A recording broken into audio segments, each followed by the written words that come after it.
In August of 1945, the US dropped 2 atomic bombs on Hiroshima and Nagasaki, Japan, to soon mark the end of World War II, and President Truman would be the one to make the decision to drop the bombs.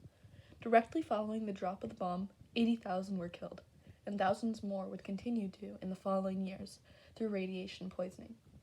In time, it would become clear that President Harry S. Truman's highly controversial decision to detonate the bombs was unjustified. There were several events that led to America's great desire to bomb Japan. It began with the 1941 Japanese attack on Pearl Harbor, with 2,400 deaths, and the kamikaze attacks of 1944, with 7,000.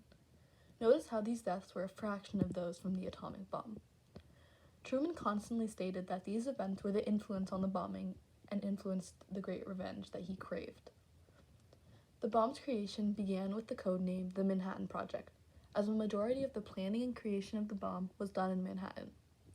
From there, parts of the bomb were sent to New Mexico to be assembled by the father of the atomic bomb, J. Robert Oppenheimer.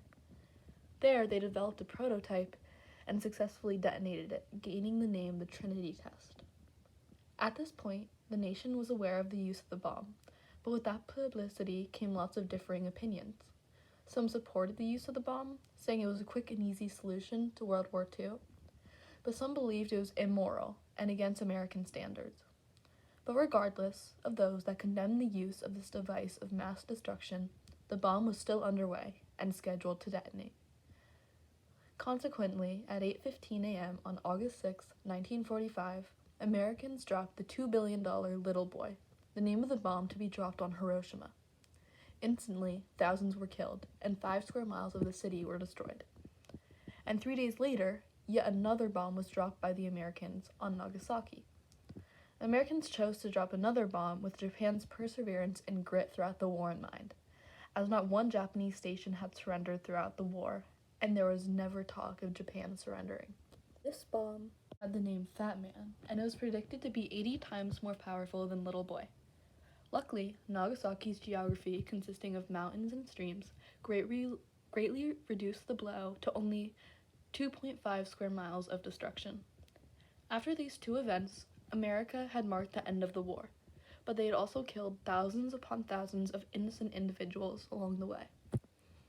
Today, Japan has rebuilt itself and created a flourishing economy, but many Japanese hearts still lie in ruins like their country a mere 77 years ago. There is now a peace memorial park in Hiroshima to celebrate the lives of those who died in those 2 monumental days in history. Although what the U.S. did was unforgivable, we have grown as a country and acknowledged the great mistakes made. The relationship between Japan and the U.S. will forever be slightly strained, but today we have luckily become allies, and both countries have stressed the importance of a nuclear weapon-free world.